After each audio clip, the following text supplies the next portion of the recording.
پھونک اور یہ چیزیں باندھ لینا، اس طرح کی جو ایک پوری ہمارے ہم مسلمانوں میں بہت ہی شائع و زائد چیزیں نظر آتی ہیں بالخصوص بر صغیر میں.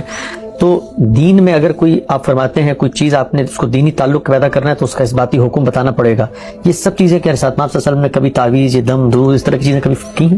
یہ بات تو روایتوں میں معلوم ہوتی ہے کہ رسالت مآب صلی اللہ علیہ وسلم نے اللہ تعالیٰ نے جو دعائیں سکھائی ہیں وہ کسی موقع کے اوپر پڑھی، ہاتھوں پر پھونکا اور اپنے جسم پر ہاتھ پھیر لیے. اس میں کوئی حرج کی بات بھی نہیں ہے. لیکن یہ جو تعویذوں کا کارخانہ ہمارے ہاں لگا دیا گیا ہے اور جس طریقے سے کاروبار بن گیا ہے، یہ تو ایجاد بندہ ہے. دین میں یہی بتایا گیا ہے کہ آپ دعا کریں گے اللہ تعالیٰ سے، یعنی جو دین کی بات ہے. تدبیریں دنیا سے متعلق ہیں، آپ علاج دریافت کرتے ہیں، یہ ہومیوپیتھی ہے، ایلوپیتھی ہے. اسی طرح کے بہت سے نفسی علوم میں بھی علاج ہیں جن کو لوگ بیان کرتے ہیں کہ ہمارے تجربات میں آئے ہیں. ان پہ تحقیق ہونی چاہیے، ان میں جو چیز آپ کے نزدیک قابل قبول ہو اس کو اختیار کر لیں. وہ آپ کو ہندوؤں میں بھی ملیں گے، وہ آپ کو مسیحیوں میں بھی ملیں گے، وہ بدھوں میں بھی ملیں گے، وہ ہم مسلمانوں کے یہاں بھی ملیں گے. اس کا دین سے کوئی تعلق نہیں ہے. دین میں تو بس اتنا ہی ہے کہ جس وقت آپ کو کوئی مصیبت ہے، تکلیف ہے، آپ تدبیر کریں، جو علم اللہ نے آپ کو دیا ہے اس کی روشنی میں تدبیر کریں، اس کے ساتھ اللہ سے دعا کریں.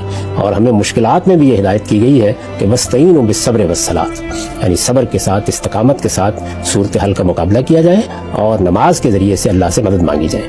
دین اصلاً یہی بتانے کے لیے ہے.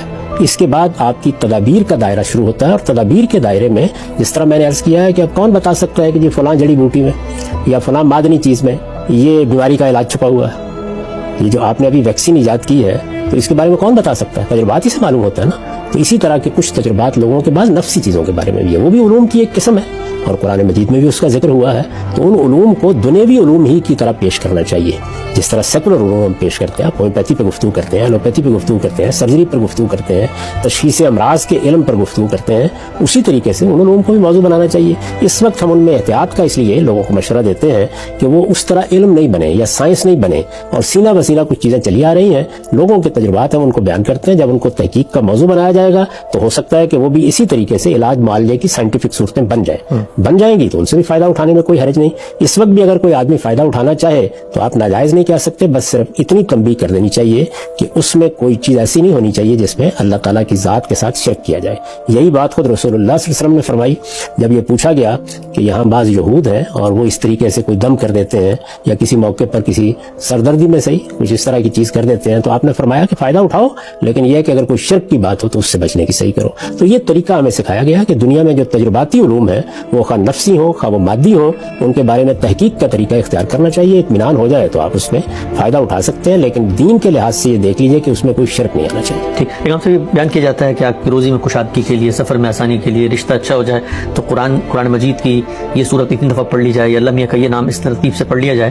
تو یہ ساری چیزیں تو اب آپ فرمائیں گے کہ اگر تجربات کی روشنی میں کسی کو فائدہ بھی ہو رہا ہے، لیکن یہ تو دین کے کانٹینٹ کو ہم استعمال کر رہے ہیں ایک مقصد کے لیے، اس کا ہمارے پاس ثبوت کہاں سے؟ دین کا کانٹینٹ استعمال کریں یا دنیا میں خدا نے جو اپنی نعمتیں دی ہیں ان کو استعمال کریں. یہاں کسی چیز کو دین اگر بنا کے آپ پیش کریں گے تو پھر ہم اس پر تنقید کریں، ادروائز یہ تجربات ہی کی نوعیت کی چیز. اور یہ آپ کے علم کے مطابق کیا اس طرح کی کوئی چیز کبھی تجربے کے لحاظ سے ثابت بھی ہوئی کہ اتنی دفعہ صورتوں کے نام پڑھ لیں نوکری میں؟ یہ بات یہ جس کو آپ تجربہ کہتے ہیں نا، تجربہ ایک تو سائنسی تجربہ ہوتا ہے، اس کا مطلب یہ ہے کہ وہ ہر وقت دہرایا جا سکتا ہے.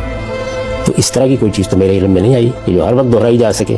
لیبارٹری میں آپ پانی کو 2 حصوں میں تقسیم کر کے دکھا دیں اور بتا دیں کہ یہ آکسیجن ہے یا ہائیڈروجن ہے، یہ چیز تو نہیں ہے. لیکن مجھے بھی زندگی میں بعض ایسے تجربات پیش آئے ہیں کہ جس میں حیرت انگیز طریقے سے فائدہ ہو گیا. ایسے ہی اور بہت سے لوگ بھی ان کو بیان کرتے ہیں. یہ اسی طرح ہے کہ جیسے آپ دیہات میں ہوتے ہیں بڑی بوڑھیاں کہہ دیتی ہیں کہ یہ دیکھیے ایک ٹوٹکا ہے، میں آپ کو بتا دیتی ہوں. ہمارے یہاں بہت سے لوگ بزرگوں میں جو بتاتے رہتے ہیں فائدہ ہو جاتا ہے. تو یہ تجربہ اصل میں سائنسی تجربہ نہیں بن جاتا. اس کے نتیجے میں اس کو سائنسی تجربے میں بدلنے کے لیے ضروری ہے کہ اس کو علم بنایا جائے، علم کے طریقے پر اس کی تحصیل کی جائے، اور اس کے بعد پھر آپ کوئی بات اس طرح کہہ سکیں جس طرح کہ آپ نے پوچھا ہے اور میں اس کا جواب دوں. ورنہ یہ ہے کہ آدمی کے یہ ذاتی احساسات ہوتے ہیں، ذاتی تجربات ہوتے ہیں، غلط بھی ہو سکتے ہیں. کوئی الوژن بھی ہو سکتا ہے، معلوم ہے کوئی غلط فہمی ہو گئی ہو، کوئی اور باعث بن گیا ہو، کچھ نہیں کہا جا سکتا. تجربات مجھے بھی ہوئے ہیں، میں نے بہت سکا لوگوں کو بھی سنایا کہ ان کو بھی بہت سے تجربات ہوتے ہیں، اور زندگی میں یہ تجربات میں نے سامنے ہوتے بھی دیکھے ہیں. خود میرے اپنے والد گرامی ان چیزوں سے بہت اشتغال رکھتے تھے تو میں روز اس طرح کی بعض چیزیں دیکھتا تھا. لیکن یہ کہ وہ سائنسی عمل سے گزر گئے ہیں، یعنی یہ معلوم ہو گیا کہ یہ تجربہ کیسے ہوتا ہے، اس کو دہرایا جا سکتا ہے، یہ بالکل کوئی سائنسی تجربہ بن گیا ہے. کیا دہرا کے آپ نے بار بار اس کو دیکھ لیا ہے؟ جیسے کہ آپ نے دیکھا نا کہ آپ نے ایک دوا ایجاد کی ہے تو آپ پھر اس کے بعد بہت سے لوگ کہتے ہیں کہ آپ والنٹیئر کریں، ہم اس کو آزمائیں گے. یہی کرتے ہیں نا. ابھی ویکسین کے بارے میں یہی ہوا ہے. اس سے گزارنے کے بعد آپ دیکھتے ہیں کیا اثرات ہوئے. کیا واقعتاً اثر ہوا؟ پھر آپ کہتے ہیں کہ اچھا یہ 90%، یہ 80%، یہ 60% کارگر ہے. تو آپ دیکھیے 90%، 60% کارگر ہونے پر بھی آپ اس دعا کو مان رہے ہیں ایمرجنسی میں. تو وہاں پر بھی اسی طرح کے تجربات کریں. ان کو چونکہ ہم علم کے طور پر زیر بحث لانے کے لیے تیار نہیں ہیں، تو اس وجہ سے وہ سائنس بھی نہیں بنتے.